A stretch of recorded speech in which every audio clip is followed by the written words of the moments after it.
Olá, estamos começando mais um Raça na TV, o programa que semanalmente traz notícias sobre cultura, política e empreendedorismo, sempre com foco nos afro-brasileiros e na comunidade afro-brasileira no Brasil e no mundo. Todas as semanas trazemos pessoas aqui das mais variadas áreas. E hoje estamos com o Amarildo Nogueira, que tem uma coluna na revista Raça sobre empreendedorismo, sobre negócios, enfim, sobre várias ações que nós temos na revista Raça. Amarildo, como vai? Olá, Pestana, né? Olá, ouvintes aí da revista Raça. É uma satisfação muito grande estar aqui com vocês, né? E poder estar colaborando com a revista, escrevendo a respeito de empreendedorismo, a respeito de gestão de pessoas, a respeito de carreira, é motivo de alegria, porque a gente percebe a dificuldade que as pessoas têm com relação a se direcionar para a mesma, né?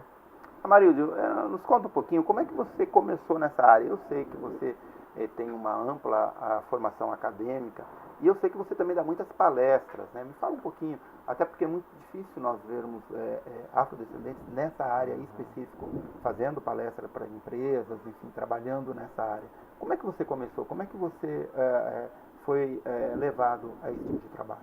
Olha, Pestana, eu vou ser breve, mas eu acredito que é importante também falar a respeito de como eu iniciei. Quando eu tinha 14 anos, eu comecei estudando no Senai. E foi no Senai que eu aprendi uma profissão. Eu me lembro como se fosse hoje, o primeiro salário que eu recebi foi assim, eu passei na frente de não sei se pode falar do McDonald's, eu falo que foi o lanche mais gostoso que eu comi na minha vida. E para quem ganhava tipo 10 reais, 5 reais, como se fosse uma mesada, imagina ganhar um salário mínimo, que era o que tinha na época, porque você cursava o Senai e você também conseguia ter um determinado valor todo mês. Quando eu comecei a trabalhar realmente de fato na fábrica, eu percebi que não era aquilo que eu queria, que eu poderia chegar e conseguir outras coisas maiores. Só que o dia a dia, todos nós sabemos que não é fácil. Graças a Deus eu tenho um bom pai, uma boa mãe, e isso me ajudou muito a dizer, você pode, você consegue, você chega lá. Então, dentro desse contexto, eu fui construindo a minha carreira. Hoje, como você bem disse, né, tenho mestrado em gestão de negócios pela Universidade Católica de Santos, fiz um MBA na FGV, tenho um livro publicado, está saindo o segundo agora em março. Mas o mais importante é você acreditar que você pode conseguir o que realmente você deseja. Eu sempre falo do tal de som. Você tem que ter um sonho, um objetivo e transformar em meta. Perfeito. Falando mais especificamente sobre o seu trabalho e sobre a sua especialização, eu estive no lançamento, alguns anos atrás, desse seu primeiro livro, que fala muito sobre logística, né? E às vezes a gente pensa, logística é uma coisa tão complexa. E eu me lembro que quando eu li o seu livro, eu entendi e até utilizei muito das práticas que você coloca ali na organização do meu trabalho. Fala um pouquinho sobre esse livro e sobre esse novo livro, né, que você está para lançar. Olha, realmente, quando nós falamos de logística, parece que é algo distante do nosso dia a dia. Mas quando nós percebemos que para ir a um supermercado, quando você mudou muito a forma que nós compramos as coisas. Aproximadamente em 1992, você fazia uma lista de compras e aquela lista total você ia no supermercado para fazer compras mensais. Por quê? Por conta da nossa inflação, que era um pouco alta. Hoje em dia, a nossa forma de comprar esses produtos, ela modificou bastante. De que forma? Você compra de uma maneira periódica, ou seja, hoje você compra um item, amanhã você compra outro, depois você compra outro. Então a logística ela vai te auxiliar a trazer os produtos certos, na hora certa, no tempo certo. Eu sempre digo que uma vez, quando eu estava namorando com a minha esposa, estava chegando perto do dia dos namorados e eu comprei um CD para ela, que é o CD Love Songs Tonight. Estava tudo certo para o CD chegar quando? No dia dos namorados. E aí eu cheguei, dei um beijinho nela, ela ficou muito feliz e tal, e me deu um presente. Só que o presente dela, que eu tinha comprado, não tinha chegado. Imagina o bico que ela ficou. Aí no outro dia eu cheguei, perguntei para ela por que ela estava tão brava, né, chateada, e ela disse o seguinte, eu te dei um presente, você não me deu um presente, e aquele rebuliço, aí eu liguei para a empresa e não tinha entregue o presente na data correta. Ou seja, se você compra um produto, hoje nós temos aí na internet vários sites que disponibilizam os mesmos produtos. Então você não compra praticamente o produto, mas você compra o tempo certo, a qualidade e o custo melhor que você tem para comprar. Perfeito. Me fala um pouco, eu acho que uma coisa que muitas perguntas chegam, principalmente por conta da sua coluna, o Amarildo ele escreve semanalmente no nosso site, né? Aliás, vocês que estão acompanhando, aqueles que não acompanham, www.revistarraça.com.br. A Amarildo ele escreve semanalmente na revista. E eu vejo que muitas pessoas que seguem a tua coluna falam muito dessa questão, e hoje está muito em voga, né? De que forma você se apresentar numa empresa, de que forma que você deve seguir, porque é um outro ramo que você tem afetado muito, você tem colocado muito. Fala um pouco disso, de como é que isso surgiu e como você tem auxiliado muitas pessoas nesse campo. Olha que ótimo, Pestana. Dentro desse contexto, eu tenho formação em coach também. O que eu sempre falo para o pessoal? Quando você vai, por exemplo, ao elaborar um currículo, que é o próximo artigo que vai sair nosso aí na página da internet da revista, você tem que ter o mesmo de forma clara e objetiva. E muito mais que isso, quando você vai participar de um processo seletivo de uma empresa, o mínimo que você precisa fazer é procurar saber a pessoa que vai te entrevistar, entrar no site daquela empresa para entender como que é constituída a empresa, quantos funcionários tem, se tem filial ou não, se é uma empresa nacional, se é uma empresa internacional, qual é o cunho da mesa. Você tem que fazer um estudo. E quando chegar lá, procurar usar algumas roupas que venham ao encontro, ou seja, conforme o que a empresa tem como política. Não é? O que eu tenho percebido muito? As pessoas esquecem da vestimenta. Não significa que a roupa é que vai vender o seu lado profissional. Muito pelo contrário. Sempre como eu coloco no dia a dia uma prática, você tem uma primeira única oportunidade para causar uma primeira boa impressão. Depois vai ter alguns itens que eu gostaria de mencionar com relação à carreira, que eu vou deixar bem claro isso, mas assim, roupa, postura no falar, não é? A gente fomos, a gente deixemos, tá ligado, mano? São formas que às vezes você vai usar para conversar com seus colegas. Agora, num processo de seleção, você tem que ser informal, procurar falar da melhor forma possível. Postura no sentar, postura no falar, a roupa adequada para que as pessoas tenham credibilidade com aquilo que você está falando e, principalmente, saber falar daquilo ao qual você foi convocado para participar do processo seletivo.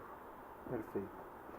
Vou entrar num outro ramo, que é o ramo do empreendedorismo, que eu sei que você também atua como consultor ou como enfim, palestrante para jovens empreendedores, para novos empreendedores. Que dica você daria para quem está começando o seu negócio? Né? Olha, essa sua pergunta foi pertinente. Curiosamente, em um curso de MBA, eu ministrei aproximadamente 20 aulas, ou seja, 20 turmas distintas à disciplina de empreendedorismo. E o que eu percebi? Logo na terceira turma, quando eu falava de empreendedorismo, via aquelas carinhas de interrogação. E aí me deu a ideia de perguntar quantos de vocês, dos 50 que tinham na sala, gostariam de ser empreendedores. Só 3 levantaram as mãos. Aí eu falei, poxa vida, eu vou precisar estudar e modificar um pouco esse formato. Coloquei também o intraempreendedorismo. E aí o que eu fiz? O que seria o intraempreendedorismo? Eu entrei numa empresa como analista, só que eu quero chegar à gerência. Qual é o caminho que eu tenho que percorrer para chegar à gerência?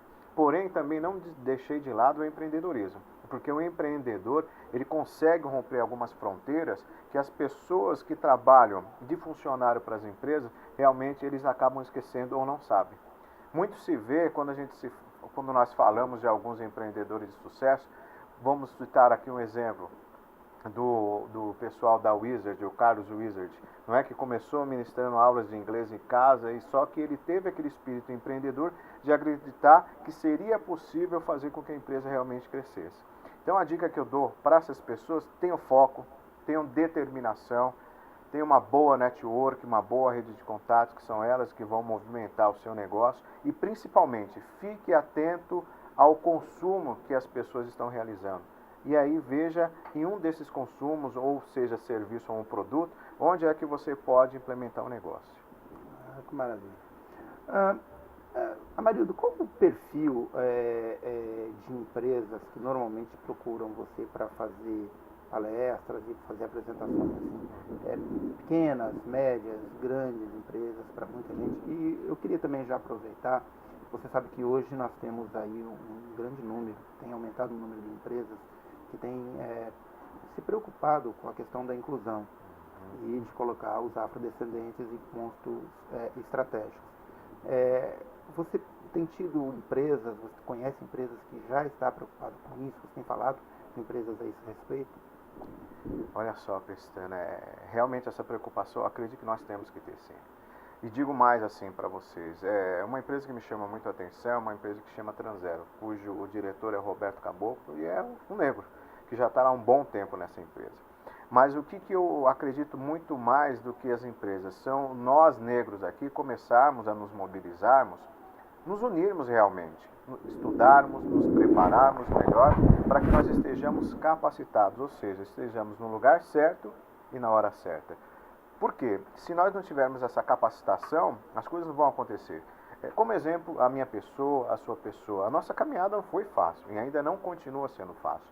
Porque a partir do momento que nós estávamos conversando há pouco, que você tem uma caminhada, a sua visibilidade ela aumenta e a responsabilidade das suas atitudes, dos seus pensamentos aumenta também. E eu quero dizer que dentro desse contexto, o que seria o ideal? Que realmente essas empresas, como você bem comentou, que já tem essa percepção em dar oportunidade para o negro, que ela esteja não somente dando uma oportunidade para o negro, mas assim, acreditando no mundo melhor. Que eu acredito que esse é o nosso pensamento. Marido, quais os maiores erros, ou melhor, os erros mais comuns que um profissional comete quando ele está numa entrevista ou quando ele está querendo entrar numa empresa, que você detecta assim, olha, isso aqui é muito comum, é legal que você não faça isso, né? Por mais que às vezes seja por hábito ou seja do costume, da cultura e tudo mais, olha, isso você precisa mudar para se encaixar melhor. Olha, Priscila, é interessante essa sua pergunta. Assim, quando nós estamos numa entrevista, o que você quer? Você quer mostrar tudo aquilo que você tem de melhor. Então, pessoal, muito cuidado com o que você está falando para o entrevistador. Ele tem toda uma metodologia que ele consegue visualizar se você está falando a verdade ou não. Então, seja verdadeiro. Fale realmente das suas experiências. Não seja afoito, querendo responder tudo antes de terminar o raciocínio, ou seja, do entrevistador seu. Eu acredito assim, pessoal, a palavra é seja verdadeiro. Porque em sendo verdadeiro, e ao final da entrevista perguntar, se você não foi o selecionado, o que você poderia estar fazendo para que realmente tenha o perfil ao qual a empresa está contratando. Que não seja para essa oportunidade, mas para uma outra oportunidade. Eu vou sempre variar aqui entre o jovem que está entrando no mercado de trabalho, a pessoa que está começando o seu trabalho, mas também o perfil das empresas, né? Porque eu sei que você também dá muita consultoria para as empresas. Em termos de logística das empresas, quais são os acertos, né?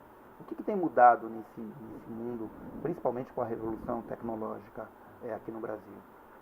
Olha, Pestana, eu sempre falo, num dos capítulos do livro, eu falo da importância da tecnologia da informação nos processos logísticos. Como eu bem disse, eu comecei no Senai há 14 anos, 16 anos estava trabalhando na fábrica. Então imagina, aquela quantidade de caixas com várias peças diferentes, onde você tinha que ir até a caixa, pegar o Cardex, que era um papel onde você anotava a quantidade de material, contar manualmente a quantidade que tinha, tirar e marcar manualmente aquilo que ficou. Hoje, o que a gente percebe? Boa parte dos materiais, eles são manuseados com código de barra. Isso facilita muito o quê? Facilita o manuseio para que o mesmo não tenha a curacidade comprometida. O que é a curacidade? A veracidade. Marca no sistema 10, eu tenho 10 no físico. Marca no sistema 5, eu tenho 5 no físico. E basta ver a RFID, que é a etiqueta de alta frequência, que ela, quando você está indo para um pedágio, alguma coisa desse tipo, o que você observa? Você observa que se você tem um sem parar, você passa pela catraca e o que vai acontecer? Automaticamente seu carro ele passa sem problema nenhum. Então a tecnologia da informação ele facilita muito para nós. Você diria que ela revolucionou então essa área, ela tem revolucionado e tem mudado muito? Com certeza. Internet. Quando começaram essas vendas pela internet, existia uma preocupação muito grande se o produto se ia chegar o produto que realmente eu tinha comprado, se ia chegar no prazo certo. Hoje, muitas das compras de internet já tem essa segurança. As pessoas já conseguem comprar esses produtos de uma forma mais assertiva, de uma forma com mais credibilidade. E é um grande avanço para nós. Se nós pegarmos os nossos smartphones, conseguimos fazer tudo nele. Então a logística não é somente a logística física, mas a logística. Lembra da época que a gente mandava cartas e cartões de Natal em papel? Hoje, o que nós acabamos fazendo? Mandando tudo via smartphone, mandando tudo via internet, para facilitar esse deslocamento. Exatamente, é uma coisa que eu até tenho percebido muito, imaginava, bom, os Correios vão terminar o trabalho deles, porque ninguém mais manda carta, ninguém manda tudo, hoje é pela internet.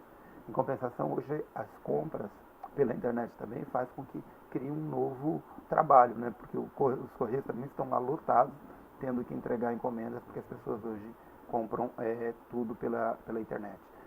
Dentro disso que eu estou te colocando, como é que você vê o futuro das empresas com essa revolução tecnológica tão rápida e da logística? Como é que você está vendo? Porque hoje já se fala que na China, por exemplo, em breve vão ter um táxi drone, né, que vai pegar a pessoa com a mala e levá-la até o aeroporto. Poxa, isso vai ser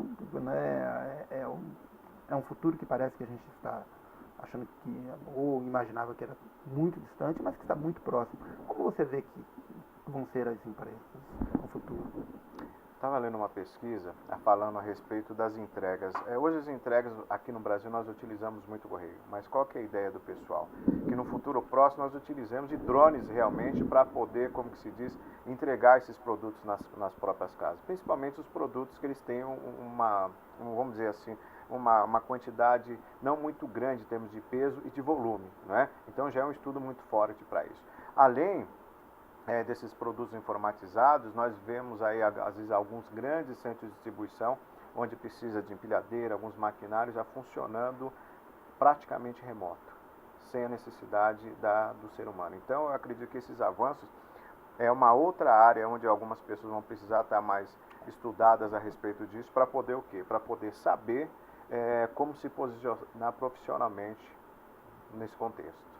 Tá, uma outra coisa que tem me chamado muito a atenção, Amarildo, com relação ainda volto a essa questão das empresas,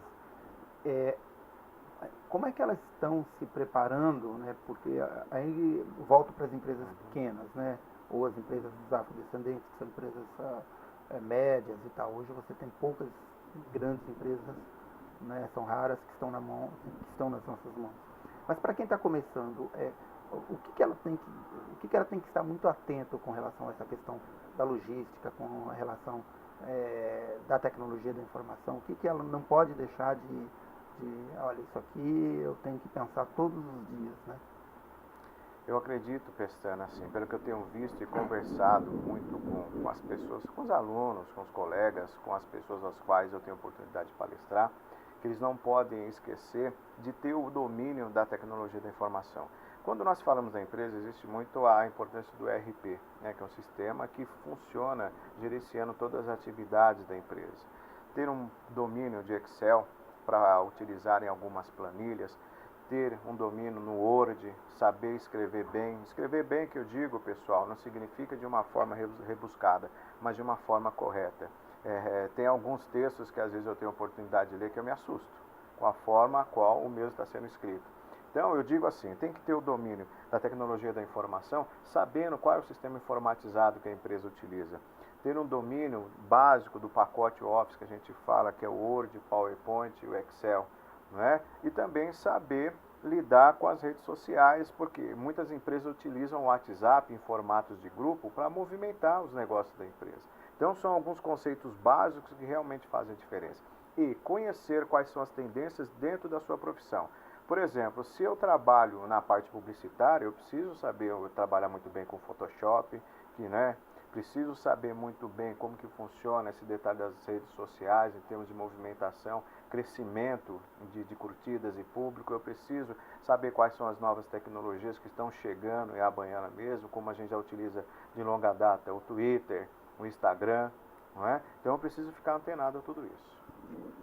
Marildo, você é uma pessoa de sucesso, uma pessoa que tem uma grande penetração aí nesse meio corporativo, você dá muitas palestras.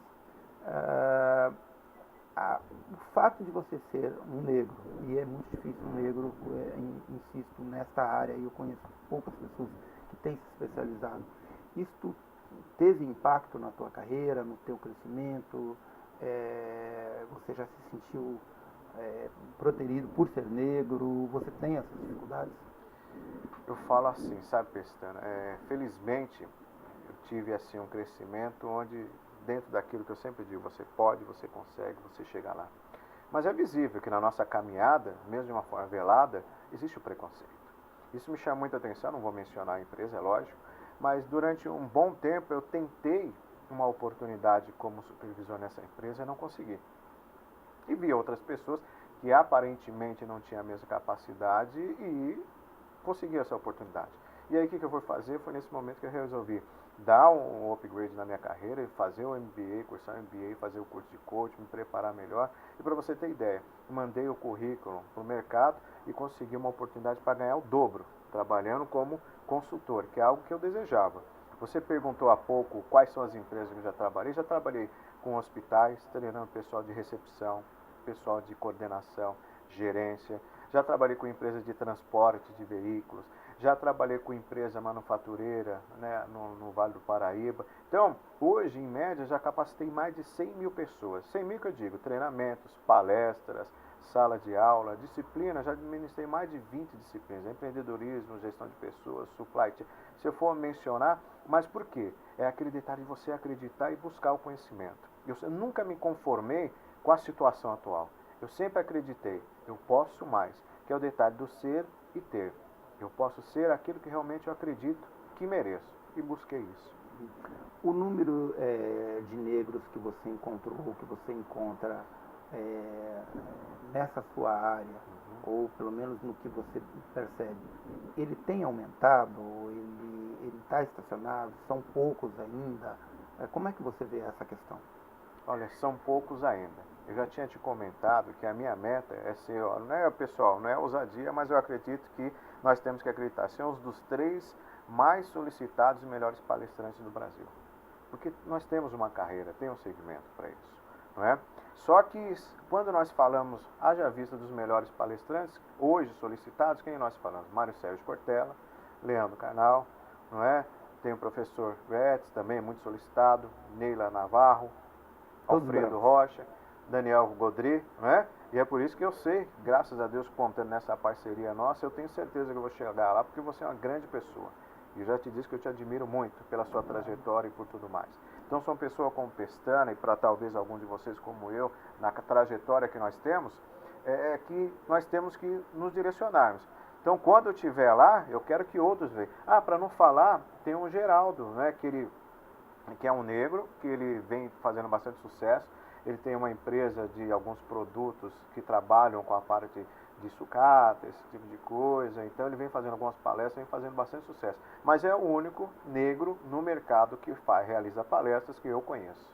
Tá certo. Mudando um pouquinho de...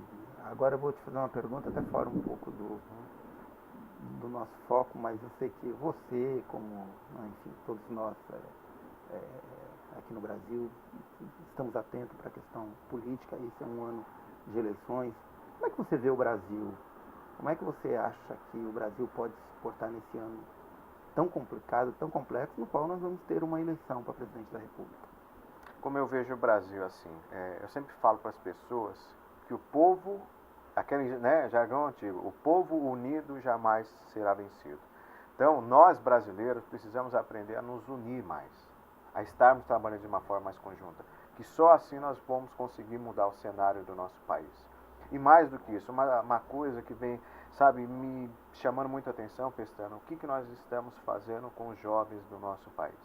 Então, com relação à política, para responder o que você me perguntou, eu acredito assim, hoje nós temos a internet nas nossas mãos e nós temos que aproveitar para fazer todas as pesquisas que forem necessárias para saber quais são os melhores candidatos, para ter certeza de que aquele voto realmente que eu estou concedendo vai fazer a diferença.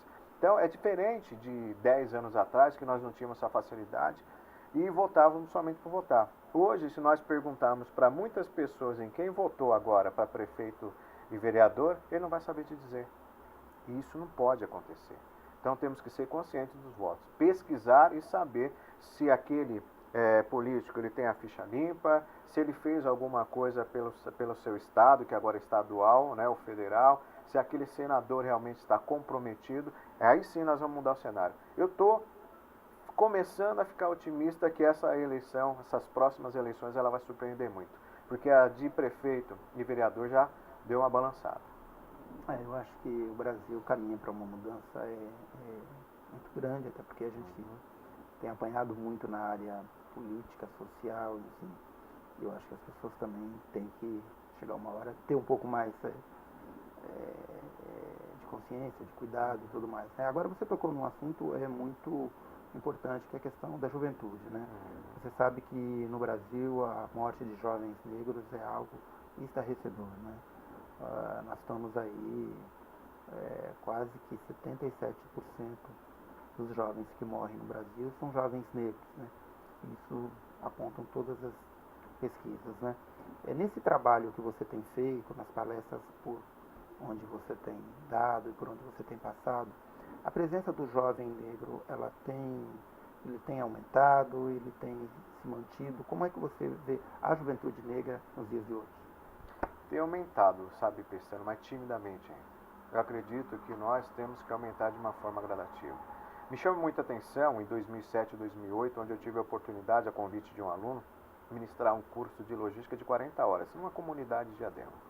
E por lá passaram aproximadamente 300 pessoas nas minhas mãos. E depois eu convidei 4 alunos, porque aumentou muito o volume, para ministrar esse curso. Só que esse curso ele tinha alguns critérios. Você não pode ter 2 faltas, você tem que estar presente, você tem que apresentar um trabalho, e isso funcionava. E passado praticamente 10 anos, o ano passado, eu tive a oportunidade de receber uma mensagem de uma pessoa que participou desse curso e depois levou o filho para participar, e o quanto ela estava grata do filho dela ter sido resgatado por conta não somente da logística, porque não é isso que eu procuro falar. Eu falo, você pode, você consegue, logística. Você chega lá, o caminho é esse, logística. E é isso que precisa. Eu acredito que hoje os jovens negros, né, eles precisam de uma referência. E principalmente as pessoas, ou um Pestana, um Amarildo, seja quem for, que abrace e mostre o caminho, para que eles tenham um diferencial, para que eles tenham um referencial. E hoje eu não sinto isso. Uma pessoa que eu fico muito alegre, que eu vejo que vem crescendo com relação a isso, é o Lázaro Ramos. Né? Na sua forma tranquila de falar, eu não conheço pessoalmente, na sua forma simpática de lidar com os povos, ele vem conseguindo ter a sua trajetória, ele e a Thaís Araújo. Então eu acredito que é isso. E eu sei que a revista Raça tem um trabalho muito forte com relação ao mesmo, e esse trabalho lindo que você vem fazendo, eu acredito que aos poucos nós vamos chegar nisso. Maravilha. E esse trabalho, ele só se realiza, esse trabalho só se concretiza com pessoas como você, como colunista, como pessoas Obrigado, como a Raquel, que eu vou entrevistar no próximo programa. E nós vamos ficando com o Raça na TV por aqui. Eu queria agradecer a sua presença aqui, Amarildo. Amarildo, vocês podem acompanhar toda essa semana, ele tem a coluna lá na Revista Raça, www.revistarraça.com, está bem? E o Raça na TV vai ficando por aqui. Grande abraço.